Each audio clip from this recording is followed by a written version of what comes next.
حمد و صلات کے بعد پہلے کچھ چند سوالات ہیں۔ ایک تو یہ ہے کہ سید اپنے بہن بھائی جو سید ہیں کیا ان کو زکوٰۃ دے سکتا ہے؟ تو سید کو فی نفس ہی صدقہ اور زکوٰۃ نہیں لگتا، کوئی بھی دے، اس لیے ان کی ویسے خدمت کریں، وہ مخدوم ہیں امت کے، ان کی ویسے خدمت کریں۔ دوسرا یہ پوچھا گیا ہے کہ 50 سال کی ایک عورت ہے تو کیا وہ بغیر محرم کے عمرے کے لیے جا سکتی ہے؟ تو بھئی بات یہ ہے کہ عورت کے لیے محرم کے بغیر جانا درست نہیں ہے، چاہے عمر اس کی کتنی بھی ہو جائے۔ پھر یہ پوچھا گیا ہے کہ کسی بیوہ عورت کے پاس صدقہ اور زکوٰۃ کی خاصی رقم جمع ہو گئی ہے تو کیا وہ کسی کاروبار کے لیے ان پیسوں کو استعمال کر سکتی ہے، کسی کو دے سکتی ہے؟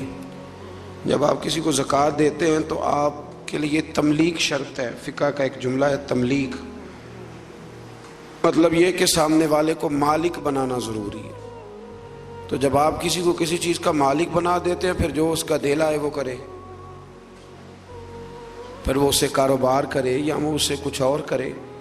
حضرت عمر بن عبدالعزیز رحمۃ اللہ علیہ کے زمانہ مبارکہ میں ایک شخص تھا جس کو زکوٰۃ لگتی تھی، تو اتنے لوگوں نے زکوٰۃ دی تھی کہ اس نے اسی سال ہی کاروبار شروع کر لیا اور پھر اگلے سال اس نے خود زکوٰۃ دینی شروع کر دی۔ تو یہ کوئی ایسی بات نہیں ہے کہ ہم نے پیسے دیے تھے تو انہوں نے کاروبار میں لگا لیے، تو بھئی آپ نے جب دے دیے تھے تو پھر وہ جیسے ان کا دل کرے وہ ویسے کرے۔ پوچھا گیا ہے کہ ترجمہ اور تفسیر والا قرآن مجید پڑھنا چاہتے ہیں تو کون سا پڑھیں؟ اعلیٰ حضرت فاضل بریلوی رحمۃ اللہ علیہ کا جو ترجمہ ہے اردو ترجموں میں وہ دنیا کا بہترین ترجمہ ہے، اور مطلب یہ میں عقیدت کی بنیاد پہ نہیں کہہ رہا، کراچی یونیورسٹی سے پی ایچ ڈی کا مقالہ منظور ہوا ہے اردو تراجم پر کہ پاکستان میں جو اردو ترجمے ان میں سب سے بہترین ترجمہ کون سا ہے، تو آپ کی کراچی یونیورسٹی نے ایک شخص کو پی ایچ ڈی کی ڈگری اس بات پر دی ہے کہ واقعی تو نے ثابت کر دیا ہے کہ سب سے اچھا ترجمہ اعلیٰ حضرت فاضل بریلوی کا ترجمہ ہے، ادب والا اور چاشنی والا۔ اب یہ ہے کہ بہت سارے لوگ چھاپتے ہیں اور سارے الحمدللہ اچھی کوشش کرتے ہیں، لیکن مشورہ آپ کے لیے یہ ہے کہ جو دعوت اسلامی نے شائع کیا ہے ترجمہ قرآن مجید وہ ہر لحاظ سے اس وقت جو چھپتے ہیں ان میں سب سے بہترین ہے۔ انہوں نے اس پر بڑا زبردست کام کرایا ہے، جو اس کی یہاں ضرورت تھی تخریج کی وہ تخریج کرائی ہے، اور جس جگہ کوئی انہوں نے دیکھا کہ عام آدمی کے لیے مشکل ہوگی وہاں انہوں نے آسانی پیدا کی ہے۔ تو اس وقت جو چھپ رہے ہیں ترجمے وہ آپ کوشش کریں کہ دعوت اسلامی کا چھپا ہوا ترجمہ قرآن مجید کا آپ حاصل کریں، وہ ایک بڑا عمدہ کام انہوں نے کیا ہے۔ اعلیٰ حضرت کی اور بھی کئی کتابیں انہوں نے چھاپی ہیں اور جو کام کیا بڑا شاندار کیا ہے، علمی اور تحقیقی کام، ان کی خدمات اس میدان میں بڑی عمدہ ہیں۔ تو آپ وہ ترجمہ حاصل کریں اور اس کا مطالعہ کریں، اور اس کے ساتھ حاشیہ ہے حضرت صدر الحفاظ البدر المماثل سید نعیم الدین صاحب مراد آبادی کا، وہ حاشیہ ہے، تو بڑا مزیدار کام ہے۔ اگر آپ کو چسکا لگ گیا نا اس کو پڑھنے کا کہ ایک رکوع ترجمہ تفسیر سے روز پڑھنا ہے، شرط یہ ہے کہ مزہ لگ جائے، اگر لگ گیا نا تو انشاءاللہ تعالیٰ پھر آپ جتنی مرضی روٹی کھا کے سوئیں وہ آپ کو آواز ضرور دے گا کہ اٹھ یار ایک دفعہ پڑھ لیں، وہ آواز ضرور دے گا۔ تو اس لیے یہ جو سوالات تھے میں نے عرض کر دیے۔ آج ہمارے سبق کا 28واں پارہ ہے، تو 28ویں پارے کا آغاز ہو رہا ہے، اس کا نام ہے سورہ مجادلہ، جھگڑے والی سورت۔ بات بڑی دلچسپ ہے، اللہ فرماتے ہیں قد سمع اللہ، تحقیق اللہ نے سن لی، قول اللتی، اس عورت کی بات، تجادلو کا، جو آپ سے جھگڑا کر رہی تھی، فی زوجہا، اپنے خاوند کے بارے میں۔ حضرت خولہ بن سالبہ رضی اللہ تعالیٰ عنہ ایک خاتون تھی، تو ان کے خاوند نے ان کے ساتھ زہار کر لیا۔ ایک زہار ہوتا تھا عرب کے اندر، وہ کہتے تھے کہ عورت کو کہ تیری جو ہے وجود کا فلاں حصہ وہ میری ماں کے وجود کے فلاں حصے کی طرح ہے، اس سے زہار لاگو آتا تھا، زہار۔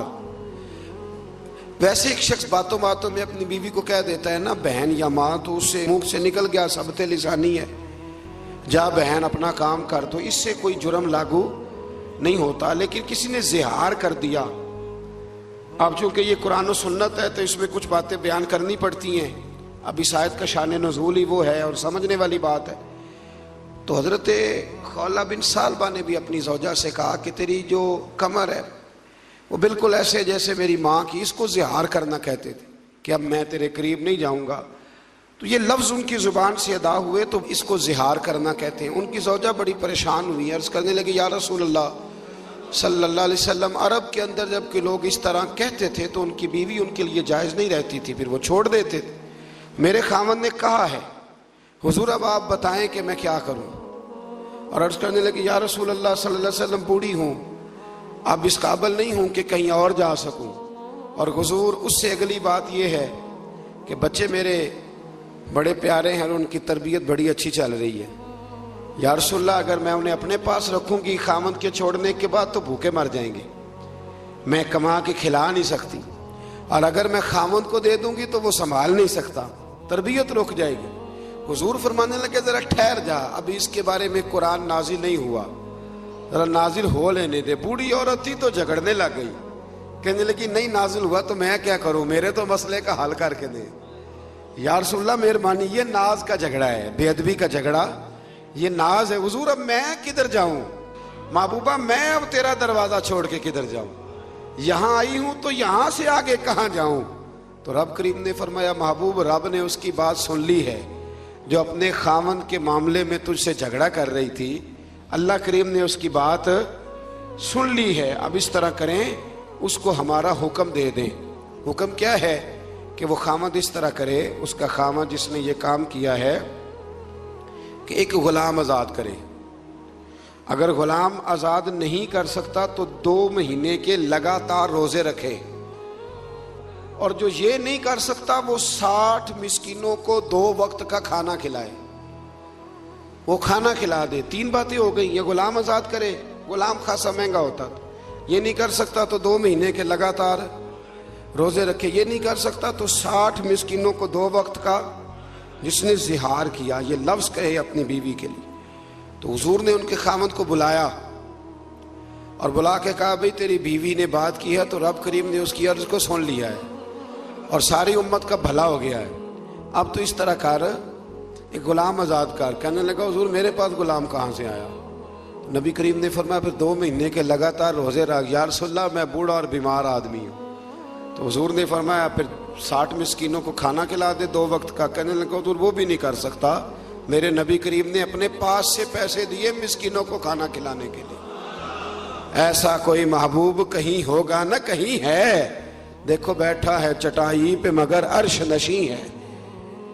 حضرت خولہ بن ثعلبہ نا بڑی بوڑھی ہو گئی تھی، تو ایک دن حضرت عمر فاروق گزر رہے تھے تو یہ بھی گزر رہی تھی، تو حضرت عمر کو بلا لیا تو دوپہر میں کھڑا کر لیا، تو دیر تک باتیں کرتی رہیں، دیر تک۔ حضرت ام ایمن بھی اکثر ایسے کرتی تھی۔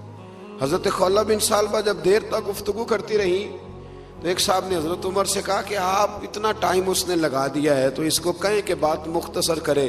فرمایا چپ کر، میں اس کی بات نہ سنوں جس کی بات میرے رب نے بھی سن لی ہے، اور قرآن مجید کی آیات نازل کر دی ہیں۔ تو اس سورہ مبارکہ میں ابتدائی آیات کے اندر اللہ تعالیٰ نے مسئلہ زہار کا ذکر فرمایا، پھر آیت نمبر 9 سے آگے آداب مجلس بیان کیے، اہل علم کی فضیلت بیان کی، اور ارشاد فرمایا گیا کہ تم نے آداب مجلس کا سرگوشیاں نہیں کرنی، خیال رکھنا ہے۔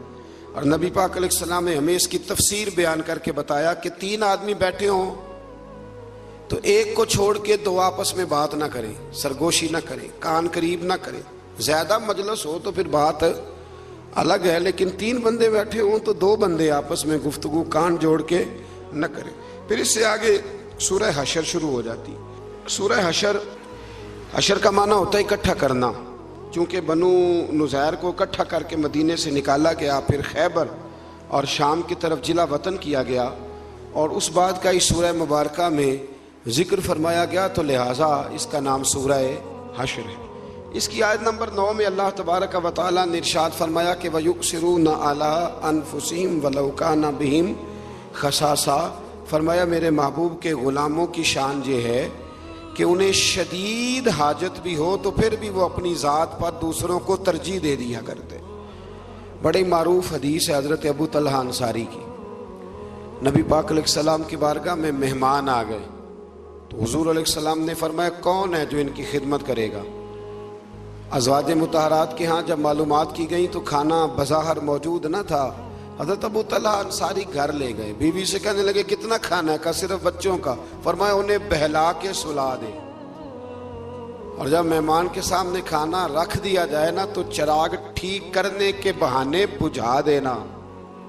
مہمان ان کا نہیں تھا، مہمان رسول کریم کا تھا۔ یہ بات خاص ہے۔ ہمارے استاد گرامی فرمایا کرتے تھے یہاں بات کو سمجھو، مہمان نبی کریم کا ہے تو قربانی انہوں نے دراصل رسول پاک کے نام کی دی۔ بچوں کو بہلا کے سنا دیا، بیوی چراغ ٹھیک کرنے کے بہانے اٹھی تو چراغ بند کر دیا۔ اب دونوں میاں بیوی منہ ہلاتے رہے کہ مہمان کو پتہ چلے روٹی کھا رہے ہیں۔ مہمان کھانا کھا کے سو گئے۔ صبح جب یہ آئے مسجد نبی میں تو محبوب کریم نے یہ آیت پڑھ کے سنائی، فرمایا تیرا رات والا عمل خدا کو بھی بڑا پسند آیا ہے اور محمد مصطفیٰ کو بھی بڑا پسند آیا۔ پھر اس سے آگے آیت نمبر 21 میں قرآن مجید کی جلالت کا بیان فرمایا، لو انزلنا ھذا القرآن علی جبل لرأیتہ خاشعا متصدعا من خشیۃ اللہ۔ فرمایا یہ قرآن اگر پتھروں اور پہاڑوں پہ نازل کرتے تو وہ اللہ کے خوف سے ریزہ ریزہ ہو جاتے۔ وَتِلْكَ الْأَمْثَالُ نَضْرِبُهَا لِلنَّاسِ، یہ مثالیں ہم لوگوں کے لیے بیان کرتے ہیں تاکہ تم ان سے عقل حاصل کرو، نصیحت پکڑو۔ پھر ایک آیت جو 10ویں ہے سورہ حشر کی، وہ بیچ میں رہ گئی، اس پر بھی توجہ کریں۔ یہ جو آیت ہے یہ اصال ثواب کی اصل ہے۔ وَالَّذِينَ جَاءُوا مِن بَعْدِهِمْ يَقُولُونَ رَبَّنَا اغْفِرْ لَنَا وَلِإِخْوَانِنَا الَّذِينَ سَبَقُونَا بِالْإِيمَانِ۔ بڑے غور سے ترجمہ سننا ہے آپ نے اس آیت کا۔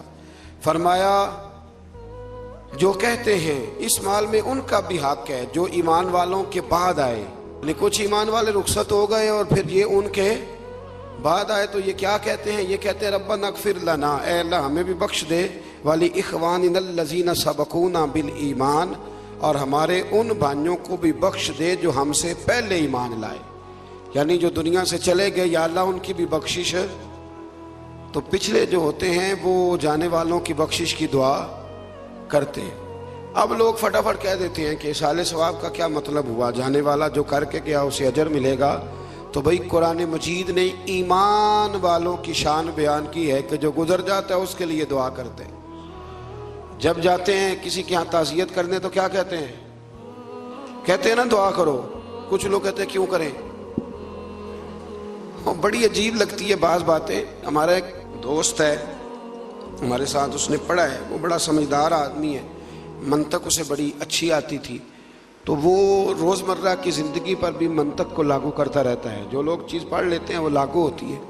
ایک بڑے خاندان سے اس کا تعلق ہے، تو دارے بنے ہوتے ہیں نا دارے، اسی طرح انہوں نے جگہ دی ہوئی تھی، جتنے لوگ بھی فوتگی یا کوئی خوشی کا موقع آتا تھا تو وہاں لوگ تقریبات کرتے تھے۔ پہلے دارے اسی مقصد کے لیے ہوتے تھے، پھر مہرج والوں نے وہ جگہ پر کر دی۔ تو وہ کہتے ہیں کہ ایک نماز جنازہ تھی ہمارے گاؤں میں، تو ایک صاحب نے نماز پڑھائی، تو بعد میں ہم نے کہا دعا کر لو، تو کہنے لگا جنازے کے اندر ہی آ گئی، دعا جنازے کے اندر ہی ہے۔ تو کہتے ہیں وہ آلو گوشت کا شوربہ پکا ہوا تھا، تو میں نے کہا حضرت کو میری بیٹھک میں لاؤ، کھانا کھلانا ہے۔ کہتے ہیں وہ کھانے کے لیے بیٹھے تو تھوڑا مرچ زیادہ ڈال دیا شوربے میں، تو فوراً کھانے کے بعد انہوں نے پانی مانگا، تو میں نے کہا شوربے کے اندر پانی بھی ہے، اس کے اندر پانی؟ تو کہنے لگے نہیں یار تو اب ادھر پر چلا گیا، کدھر پانی پلا، میرا منہ جل رہا ہے۔ تو کہنے لگے آپ نے وہاں تو کہا تھا کہ دعا اندر ہی ہے، تو باہر نہیں ہونی چاہیے، تو یہاں بھی پانی شوربے کے اندر؟ کہتے میں نے اسے کہا اٹھا قسم پانی ہے کہ نہیں؟ کہنے لگا جی شوربہ تو پانی سے ہی بنتا ہے۔ تو میں نے کہا دوبارہ کیوں پی رہا ہے؟ اور ہر بندہ پی رہا ہے روٹی کے ساتھ پانی، کیوں پیتے ہو؟ شوربے میں پانی نہیں؟ یہ تو ہوئی منطقی دلیل۔ اب میرے رسول پاک علیہ السلام نے فرمایا جو دعا تم فرض نماز کے بعد مانگتے ہو رب ضرور قبول فرما لیتا ہے، اللہ اپنے فضل سے قبول فرماتا ہے۔ تو نماز کے اندر دعا نہیں مانگی تھی رب اجعلنی مقیم الصلاۃ، مانگی تھی، تو نماز کے بعد کیوں مانگی؟ اس کا مطلب ہے کہ دعا دعا ہی ہوتی ہے، وہ ہر وقت مانگیں جب دل کرے مانگیں، جنازے کے اندر بھی مانگیں اور جنازے کے، اور اس پر حدیث ابو داؤد شریف میں موجود ہے، نبی پاک نے فرمایا جب جنازہ پڑھ لو تو مخلص ہو کر پھر دعا مانگو، مخلص ہو کر۔ اب بڑی عجیب بات ہے نا جی کہ لوگ کہتے ہیں کہ دعا بھی مانگنی ہے نا، اللہ سے بھی مانگنا ہے تو ہم سے پوچھ کے مانگو کب مانگنا ہے کب نہیں مانگنا، بھئی رب سے مانگنا ہے، اس کے بندے۔ شب برات والے دن مجھ سے کسی نے سوال پوچھا کہ لوگ کہتے ہیں اس رات عبادت کرنی چاہیے کہ نہیں کرنی چاہیے۔ ایک ٹی وی اسٹیشن پر میں جا رہا تھا، ہماری شاید وہ پاکستان کی سب سے بڑی مسجد ہے، اس میں مجھے موقع مل رہا تھا تو مجھے روک لیا، کہنے لگے جی آپ یہ بتائیں کہ اس رات عبادت کرنی چاہیے کہ نہیں کرنی چاہیے۔ تو میں نے کہا یار بڑے عجیب آدمی ہو، کئی دفعہ پہلے میں یہ بات عرض کر چکا ہوں، میں نے کہا اللہ کی عبادت بھی کسی سے پوچھ کے کرنی ہے، عبادت کس کی کرنی ہے؟ کرنی کس نے؟ تو مشورہ لے گا ساتھ والے سے، یعنی کسی کو شناختی کارڈ دکھائیں گے کہ یہ شناختی کارڈ ہے اگر تو اجازت دے تو نفل پڑھ لیں؟ یہ کیا فلسفہ ہے؟ آپ بھی فٹافٹ الجھ جاتے ہیں، بھئی ہم جانے ہمارا خدا جانے۔ تو اس لیے اہل ایمان اپنے ان گزر جانے والوں کے لیے بخشش کی دعا کرتے ہیں۔ پھر سورہ حشر کے آخر کے اندر اللہ تعالیٰ نے اپنے اسماء کا ذکر فرمایا، پڑھتے ہیں نا آپ وہ آیتیں، واللہ الذی لا الہ الا هو عالم الغیب والشہادۃ هو الرحمن الرحیم۔ آگے سورہ ممتحنہ شروع ہوتی ہے۔ میں نے آپ سے کہا تھا کہ اسی بہانے صورتوں کے نام بھی یاد کر لیتے ہیں۔ کیا نام ہے؟ سورہ ممتحنہ۔ اس سورہ مبارکہ میں نا بالکل شروع میں اللہ نے ارشاد فرمایا یا ایھا الذین آمنوا لا تتخذوا عدوی وعدوکم، اے ایمان والو میرے اور اپنے دشمنوں کو دوست نہ بناؤ، میرے اور اپنے دشمنوں کو۔ اور پیچھے بھی گزر چکا ہے، وقت نہیں تھا میں وہاں روک نہیں سکا۔ فرمایا جن کے دلوں میں اللہ نے ایمان رکھا ہے نا وہ رب رسول کے دشمنوں سے کبھی دوستی نہیں کرتے۔ دوستی مسلمان سے، دوستی اللہ رسول کے دشمنوں سے کوئی دوستی نہیں ہے۔ رب رسول کے دشمنوں سے کیا دوستی کرنی؟ اعلیٰ حضرت فرماتے ہیں ملحدوں سے کیا مروت کیجیے، جو ہے ہی بے دین اس سے مروت کا رشتہ رکھنے کا کیا معنی؟ یہاں نا لوگوں میں جذبہ تھوڑا زیادہ اٹھتا ہے، تھوڑا زیادہ جذبہ اٹھتا ہے، انسانیت کو دو گز آگے گزر جاتی ہے۔ نبی پاک علیہ السلام جنازہ پڑھانے گئے تھے اور قبرستان پہنچ کے کہا تھا میں اس بندے کا جنازہ نہیں پڑھاؤں گا، ترمذی میں موجود ہے۔ حضور کیوں؟ فرمایا عثمان غنی سے بغض رکھتا ہوا مرا ہے۔ تو جب عثمان کے بغض والے کا نبی پاک جنازہ نہیں پڑھاتے جو رحمت للعالمین ہے، تو ہمارے اندر کوئی انسانیت نہ کو دو گز آگے گزر کے، بھئی انسانیت اور چیز کا نام، کیا اس بندے میں بھی کوئی انسانیت ہے جو نبی پاک کی بے ادبی کرتا ہے؟ اس میں بھی کوئی انسانیت ہے جو صحابہ کی بے ادبی کرتا ہے، اہل بیت کی بے ادبی کرتا ہے؟ تو آپ پہلے دیکھ تو لیں کہ ماجرا کیا ہے۔ تو فرمایا میرے اور اپنے دشمنوں کو کبھی دوست نہ بناؤ۔ پھر اس سے آگے سورہ ممتحنہ میں نا آیت نمبر 10 میں بہت ساری عورتیں نا ہجرت کر کے مکے سے مدینے آنے لگ گئی تھیں، بہت ساری، اور کچھ بلا وجہ بس ایسے تھوڑا سا اختلاف ہوا تو آنے لگی۔ تو اللہ تعالیٰ نے آیت نمبر 10 میں فرمایا کہ ہجرت کر کے آنے والی عورتوں کے بارے میں مومنوں سے فرمایا کہ ان کے ایمان کا یقین ہونے کے بعد، جب جمعہ طے ہو جائے کہ واقعی یہ ویسے نہیں آئی، مومنہ ہے اس لیے آئی ہے، فرمایا یقین ہونے کے بعد انہیں کفار کی طرف مت لوٹاؤ، اور فرمایا مومن عورتیں کافروں کے لیے حلال ہیں، نہ کافر مرد مسلمانوں کے لیے حلال ہیں۔ نیز فرمایا کہ مسلمان بھی کافر عورتوں کو اپنے پاس نہ رکھے، وہ بھی افاری کر دیں۔ ایک وقت تک جائز تھا کہ جب تک ابھی ظاہر ہے لوگوں کے ماحول اس طرح کے تھے کہ خامند کلمہ پڑھتا تھا تو بیوی نہیں پڑھتی تھی، تو بیوی کلمہ پڑھتی تھی تو خامند، ایک وقت کے لیے اس کو ابھی گنجائش دی گئی۔ لیکن جب حالات اس طرح کے ہوئے کہ اللہ نے اسلام کو غلبہ دیا تو پھر منع کر دیا، فرمایا اگر تمہاری عورت کافر ہے تو اب تمہارا نکاح قائم نہیں۔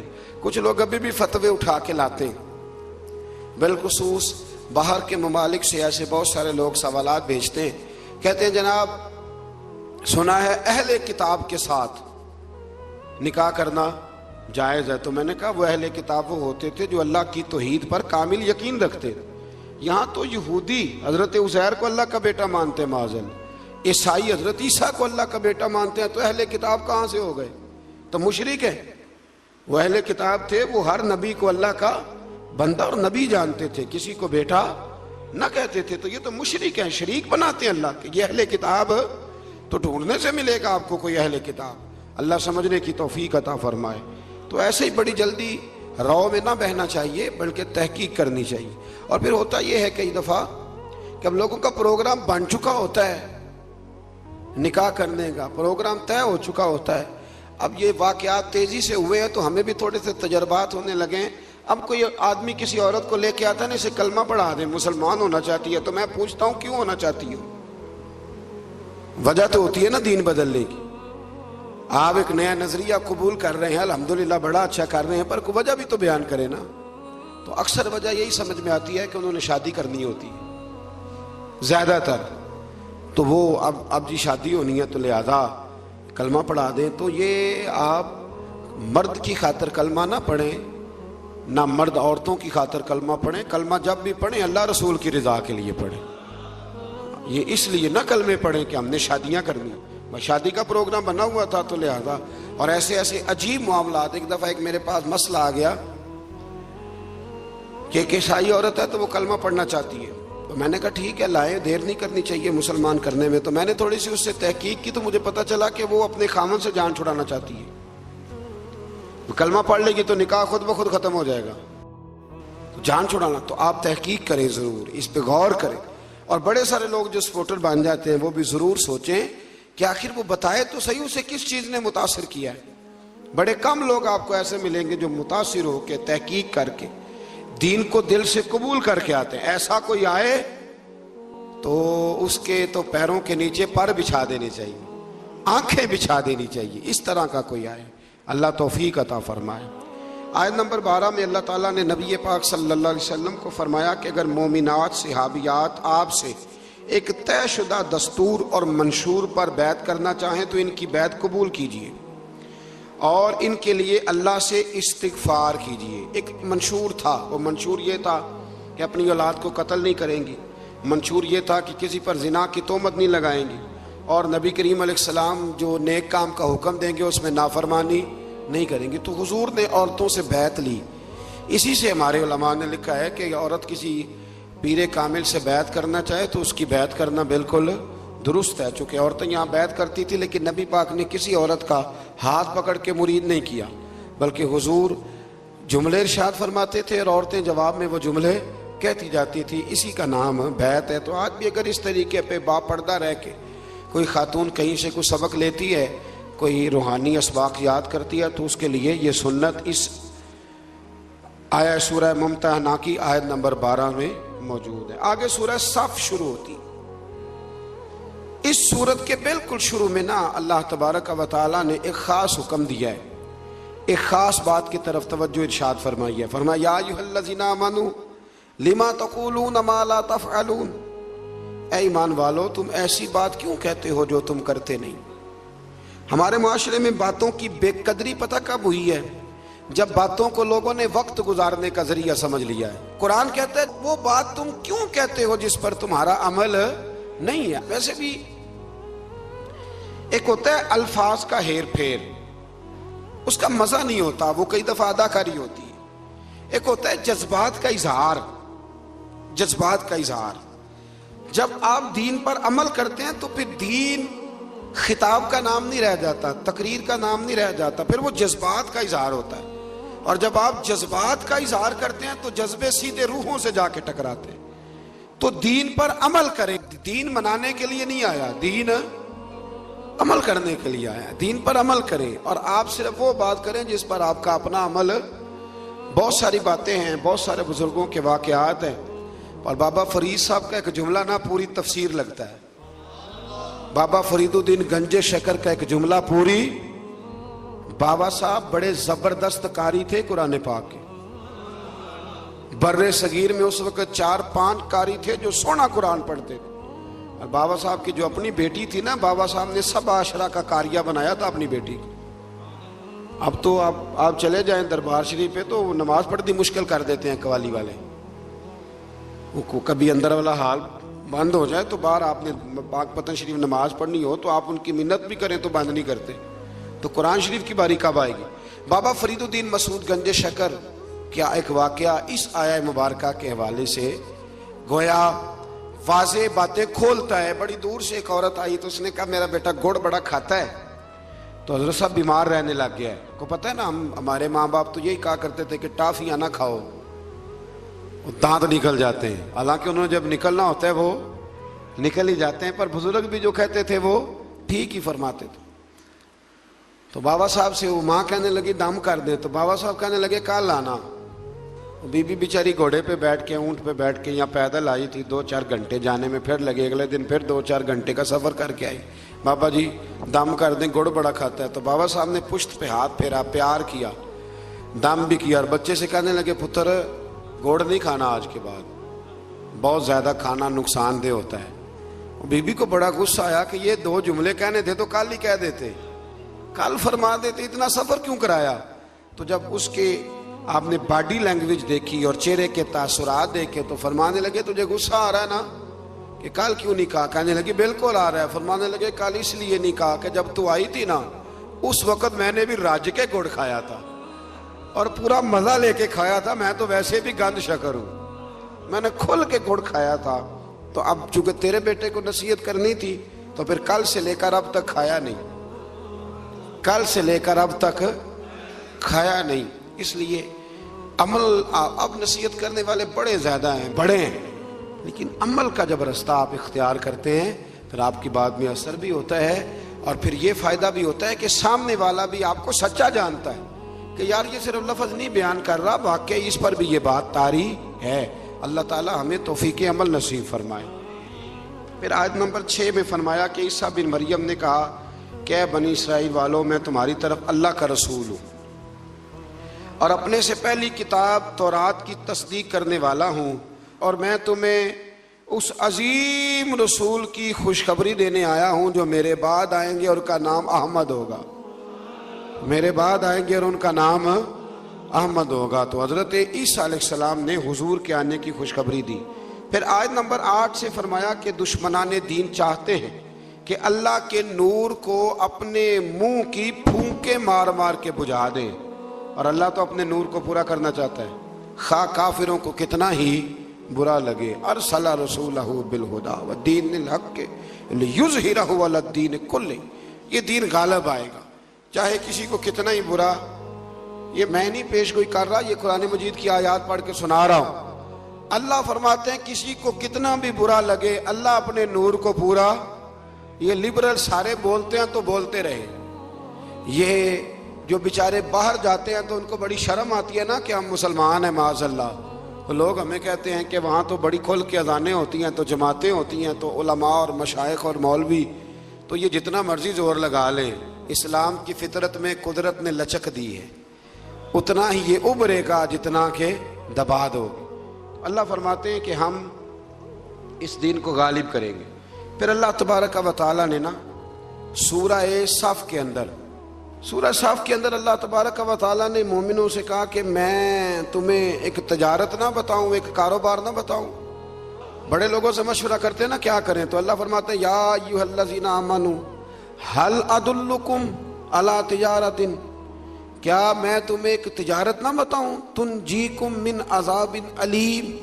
وہ تجارت پتہ کیا کرے گی؟ تمہیں دردناک عذاب سے بچا لے گی. تجارت نہ بتاؤں؟ یا اللہ بتا. فرمایا تؤمنون باللہ ورسولہ، وہ تجارت یہ ہے کہ رب اس کے رسول پر پختہ ایمان لے آؤ.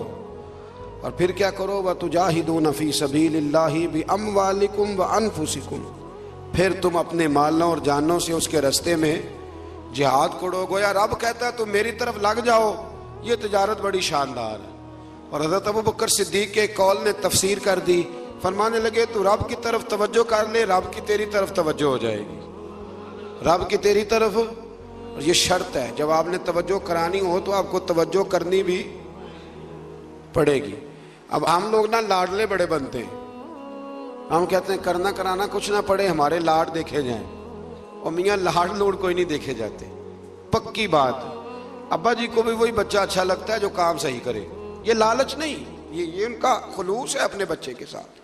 اگر وہ کام ٹھیک کرے گا تو وہ محتاج نہیں ہوگا کسی کا، اپنے بھائیوں کا دستے نگر نہیں ہوگا، وہ دوسروں کے ساتھ بھی اچھا سلوک کرنے والا ہوگا، تو کماؤ پتر اچھا لگتا ہے، یہ اچھی بات ہے۔ تو اسی طرح جو جہاد کرے اللہ کے راستے میں، وہ رب رسول کو بھی اچھا لگتا ہے۔ پھر آگے اللہ تبارک و تعالیٰ نے نا سورہ جمعہ کا بیان فرمایا۔ اس سورت کی آیت نمبر 2 میں اللہ تبارک و تعالیٰ نے ارشاد فرمایا کہ میں نے نا نبی پاک علیہ السلام کو کچھ مقاصد دے کے بھیجا ہے، کچھ مقصد ہیں۔ وہ مقصد کیا ہیں؟ یتلو علیہم آیاتہ، فرمایا وہ پڑھ کے سناتا ہے انہیں اس کی آیتیں، ویزکیہم، اور انہیں پاک کرتا ہے، ویعلمہم الکتاب والحکمہ، اور انہیں کتاب اور حکمت سکھاتا ہے۔ نبی پاک نے صرف قرآن نہیں سکھایا، ساتھ حکمت بھی سکھائی۔ حکمت دین کی روح ہے۔ یہ حکمت کا ترجمہ شیخ سعدی نے کیا ہے، فرماتے ایک من علم ہونا تو سنبھالنے کے لیے 10 من عقل کی بھی ضرورت ہے۔ شرط یہ ہے کہ من ہو بھی، سوا پانا ہو گئی۔ 2 مسئلے یاد کر کے تو کہتا میں نے 21 مولویوں سے پوچھا، میرا نہیں کسی نے بھی حل کیا۔ وہ مسئلہ نہیں ہوتا، کوئی پہیلی ہوتی ہے تو ہم اڑ جاتے ہیں، ایسا نہ کریں۔ پھر اس سے آگے نا اللہ تبارک و تعالیٰ نے سورہ جمعہ کے اندر ہی جمعے کی فرضیت کا بیان فرمایا۔ یا ایھا الذین آمنوا اذا نودی للصلاۃ من یوم الجمعہ، اے ایمان والو جب تمہیں بلایا جائے نماز جمعہ کے لیے، فاسعوا الی ذکر اللہ، تو پھر تم اللہ کے ذکر کی طرف دوڑ کر آؤ۔ کب بلایا جائے؟ پہلی اذان کی دوسری؟ ہم کب دوڑ کے جاتے ہیں؟ اور بڑے بڑے بہانے کہتے ہیں جی وہ حضرت صاحب پچھلے سال والی تقریر کر رہے ہیں اس لیے میں لیٹ جا رہا ہوں۔ تو میں نے آپ کو بتایا تھا کہ قرآن میں ایک مضمون 9 دفعہ بیان ہوا ہے، تو وہ سپارہ آپ چھوڑ دیں گے جہاں دوبارہ بات بیان ہو رہی؟ کیا بات کرتے ہیں آپ؟ بڑے بڑے عجیب بہانے۔ بھیا وقت پہ جائیں، ٹائم پہ جائیں، فاسعوا الی ذکر اللہ، دوڑ کے جاؤ اللہ کے ذکر کی طرف۔ تو پہلی اذان ہو جائے تو اب آپ کی ذمہ داری ہے کہ آپ سارا کچھ چھوڑ چھاڑ کے تو مسجد کی طرف سفر کریں۔ آگے سورہ منافقون شروع ہو رہی ہے۔ بڑا بے نیاز ہے نا، منافقوں کے نام پہ بھی سورت رکھ دی ہے، بے نیاز ہے۔ پوری سورت ہے منافقون۔ منافق اس کو کہتے ہیں جو زبان سے تو بڑے دعوے کرتا ہے اسلام کے، لیکن اندر اس کے اسلام نہیں ہوتا۔ تو اللہ تعالیٰ نے اس کی پہلی آیت میں فرمایا اذا جاءک المنافقون قالوا نشہد انک لرسول اللہ، فرمایا محبوب منافق آپ کی خدمت میں حاضر ہوتے ہیں تو کہتے ہیں ہم گواہی دیتے ہیں کہ آپ اللہ کے رسول ہیں، آپ اللہ کے رسول ہیں۔ فرمایا واللہ یعلم انک لرسولہ، اللہ بھی جانتا ہے کہ آپ اللہ کے رسول ہیں۔ واللہ یشہد، لیکن اللہ گواہی دیتا ہے کہ ان المنافقین لکاذبون، کہ بے شک منافق جھوٹ بول رہے ہیں۔ انہوں نے کیا کہا تھا؟ یہ جھوٹ ہے، اللہ کہتا ہے جھوٹ بول رہے ہیں۔ انہوں نے کیا کہا تھا؟ آپ اللہ کے، اللہ کیا فرماتا ہے؟ جھوٹ بول رہے ہیں کیونکہ منافق ہیں، جھوٹ بول رہے ہیں کیونکہ منافق۔ اور منافق کی علامت یہ ہے کہ جو بات کرتا ہے تو سچی کرتا، وہ جھوٹ بولتا ہے۔ بڑی باتیں سورہ مبارکہ میں اللہ تبارک و تعالیٰ نے ارشاد فرمائی۔ اسی سورہ منافقون کی نا آیت نمبر 5، منافق کون ہے؟ فرمایا وَإِذَا قِيلَ لَهُمْ تَعَالَوْا يَسْتَغْفِرْ لَكُمْ رَسُولُ اللَّهِ، جب ان منافقوں سے کہا جاتا ہے نا آؤ اللہ کے رسول تمہارے لیے اللہ سے مغفرت طلب کرے، آؤ نبی پاک کے پاس چلیں وہ تمہارے لیے اللہ سے، تو اللہ فرماتے ہیں لَوَّوْا رُؤُوسَهُمْ، وہ اپنے سر پھیرتے ہیں۔ آپ انہیں دیکھیں گے کہ وہ اپنے کہتے ہیں ادھر نہیں جانا۔ یہ قرآن ہے، کوئی چوٹ نہیں کسی پہ۔ منافق کی علامت ہے، اسے کہو آؤ نبی پاک کے پاس چلیں، نہ نماز کا انکاری، نہ زکوٰۃ کا انکاری، نہ حج کا انکاری۔ انکاری کس بات کا ہے؟ آؤ نبی پاک کے پاس چلیں تو لووا رؤوسہم، اللہ کہتا ہے سر مارتا ہے، کہتا ہے وہاں جانا، سر گھماتے ہیں۔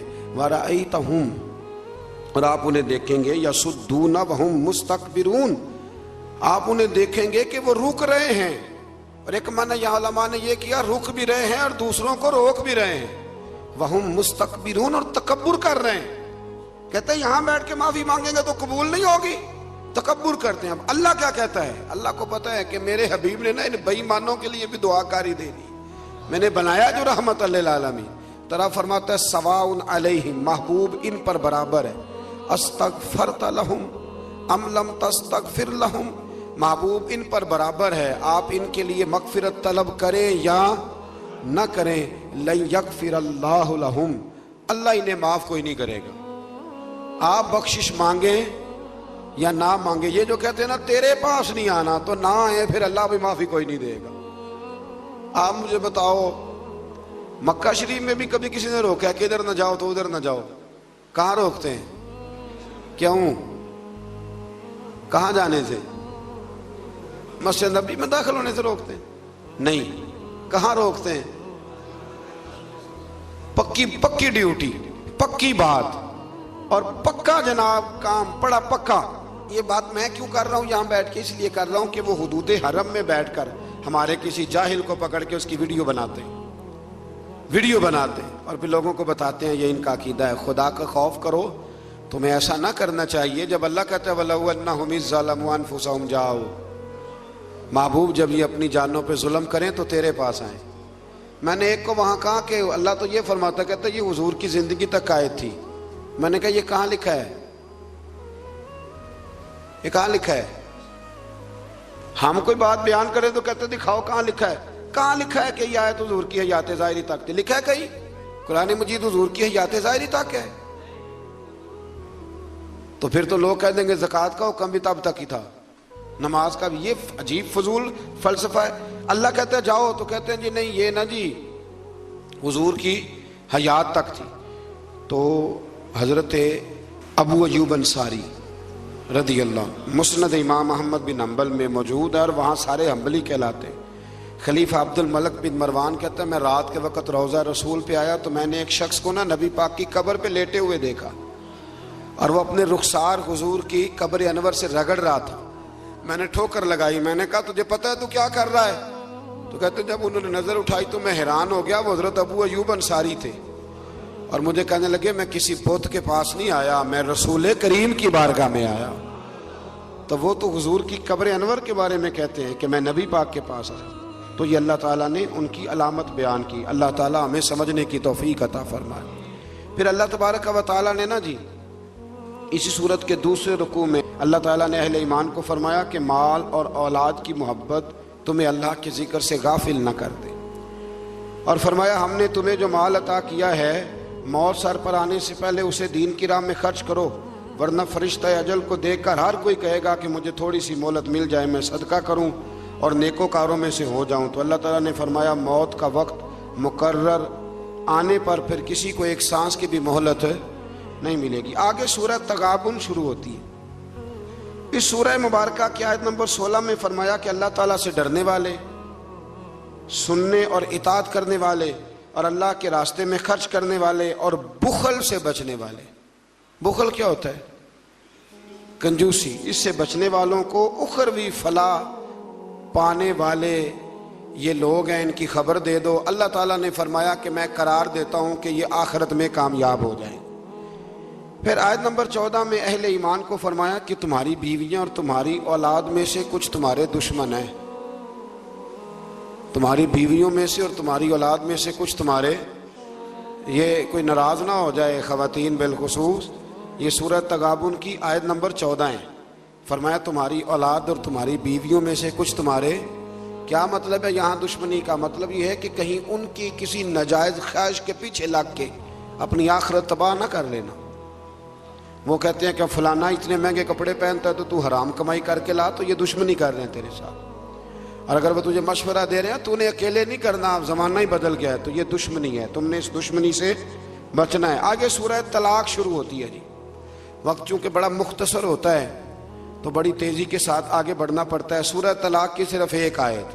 فرمایا وَمَن يَتَّقِ اللَّهَ يَجْعَلْ لَهُ مَخْرَجًا، جو اللہ سے ڈرے گا اللہ ہر مشکل سے نکلنے کے لیے اسے رستہ عطا فرما دے. وَيَرْزُقْهُ مِنْ حَيْثُ لَا يَحْتَسِبُ، اور اسے وہاں سے روزی دے گا کہ جہاں سے اس کا کبھی گمان بھی نہیں گیا ہو. جو اللہ سے ڈرے گا اللہ ہر مشکل سے نکلنے کا اسے رستہ. یہ وہ آیت ہے کہ حضرت عبداللہ ابن مسعود فرمایا کرتے تھے جس نے اس پہ عمل کر لیا اس کی دنیا بھی بن گئی اور آخرت بھی بن گئی۔ پھر آگے سورہ تحریم شروع ہوتی۔ اس سورہ مبارکہ کی آیت نمبر 6 میں فرمایا یا ایھا الذین آمنوا قوا انفسکم واہلیکم نارا، اے ایمان والو خود بھی جہنم کی آگ سے بچو اور اپنے گھر والوں کو بھی بچاؤ۔ اس کا کیا معنی ہے؟ اس کا معنی یہ ہے کہ اے ایمان والو، اے ایمان والو، جن چیزوں کا اللہ رسول تمہیں حکم دیتے ہیں تم ان چیزوں کا اپنے گھر والوں کو حکم دو۔ یہ معنی خود نبی کریم علیہ السلام نے بیان فرمایا۔ حضرت عمر نے پوچھا تو اللہ کے نبی نے یہ معنی خود بیان کیا، فرمایا جن چیزوں کا اللہ رسول تمہیں حکم دیتے ہیں تم اپنے گھر والوں کو ان چیزوں کا حکم دو، اور جن چیزوں سے اللہ رسول تمہیں منع کرتے ہیں تم اپنے گھر والوں کو ان چیزوں سے منع کرو۔ خود بھی دوزخ کی آگ سے بچو اور اپنے گھر والوں کو بھی۔ ہم نے گرمی سے بچانے کا بندوبست کیا ہوتا ہے نا، سفر سے بچانے کا، گاڑی کا بندوبست، تو اللہ فرماتے ہیں انہیں دوزخ کی آگ سے بچانے کا بھی بندوبست کرو۔ پھر اسی سورہ مبارکہ کی آیت نمبر 8 میں اللہ تبارک و تعالیٰ نے فرمایا یا ایھا الذین آمنوا توبوا الی اللہ توبۃ نصوحا، اے ایمان والو اللہ کی طرف توبہ کرو تو پھر سچی توبہ کرو۔ توبۃ النصوحا کا معنی حضرت حسن بصری فرماتے ہیں جس طرح بکری کے تھنوں سے دودھ دھو لیا جائے تو دوبارہ تھنوں میں نہیں نہ جا سکتا، سچی توبہ اس کی ہے جس نے جس گناہ سے توبہ کی پھر دوبارہ اس کے قریب نہیں گیا۔ آج الحمدللہ 27ویں شب آئے گی رمضان کی، توبہ کا وقت ہے۔ یہ بالکل آپ نے کوشش کرنی ہے کہ ایک لمحہ بھی مغرب سے لے کر فجر تک، حتی مطلع الفجر، فجر تک ایک لمحہ بھی ضائع نہ ہو۔ یہ مغرب سے شروع ہو جاتی ہے رات، ایک منٹ بھی ضائع نہ ہو۔ کوشش فرمائیں کہ سارا وقت عبادت میں، ریاضت میں، پرہیزگاری میں، تقوی میں گزرے، کوشش فرمائیں اور توبہ کریں تو سچی توبہ۔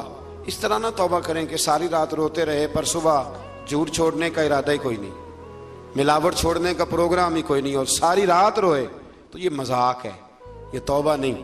مذاق نہیں کریں، کھری توبہ کریں، سچی توبہ کریں، اور جب ہم سچی توبہ کرتے ہیں تو پھر اللہ قائم رہنے کے لیے رستے بھی عطا فرما ہی دیتا ہے۔